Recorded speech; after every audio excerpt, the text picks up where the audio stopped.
Why injured runners need more carbohydrate. Now, if you are trying to recover from a running injury, you may not realize that your carbohydrate intake is affecting your ability to recover and get back to full training, but it is. And today we're going to talk about how to make sure that you do fuel your workouts correctly with enough carbohydrate so that you can recover from your injuries and adapt to your training so you can improve your performance. So how much carbohydrate is enough? Okay, the scientific answer, bear with me, this is not what we're going to be using today, but roughly 4 to 7 grams of carbohydrate per kilogram per day.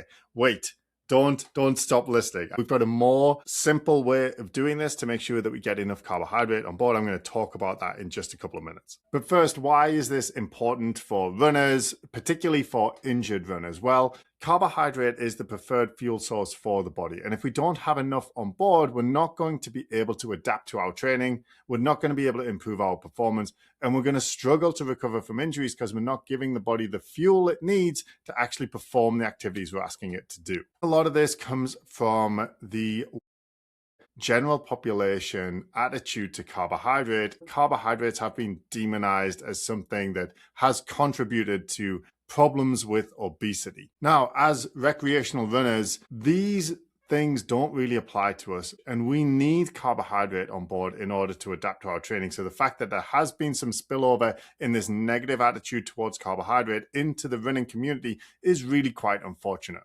And even if you're a non-runner trying to get into running, you need those carbs on board to adapt to your training. So we need to fuel our training, whether you're just getting into running or you've been running for many years, we need that carbohydrate intake and we need to nail it. So we're going to talk about how to do that. The way to know if you're not doing it right is you'll feel like you're struggling to do your training. Your easy runs will feel harder than they should do. You'll feel tired after your workouts. You won't look forward to your runs the way you normally would. You'll kind of dread them a little bit. And sometimes during what should be an easy workout, you might feel this sensation like you're struggling to hold your pace.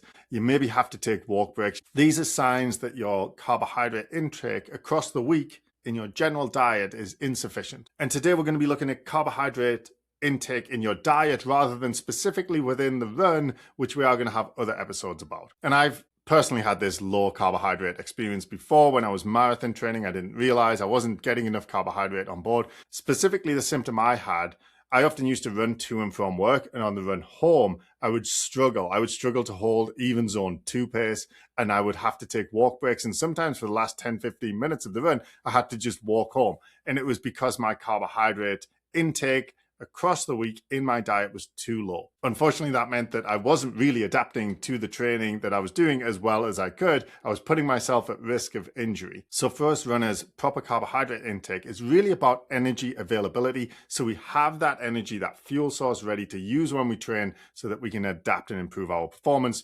recover from injuries. If you don't have enough fuel on board, you're going to struggle to benefit from your training. You're going to struggle to improve your performance, whether that be running further or faster. And if you're injured, you're going to struggle to recover from that injury. And if you're not injured, you're actually going to be more at risk of injuring yourself. So let's not mess around with this. Let's make sure we're getting enough carbohydrate on board, and let's talk about how we do that. So what counts as a carb? Now, again, let's keep this simple, okay? Rice, grains, bread, pasta, oats, cereal, fruit, okay, these all count as carbs. When we're eating things like rice, bread, and pasta, try and go for the brown one or the whole wheat one, but honestly, as a runner, don't worry about it too much. Now, portions is where it gets more interesting. Grams of carbohydrate per kilogram of body weight is a useless way of looking at this, okay? So let's make it more simple. So if I put my hand out and I was to fill it full of cooked rice, that's 1 portion of carbohydrate. Same thing if it was full of pasta, if it was full of bread,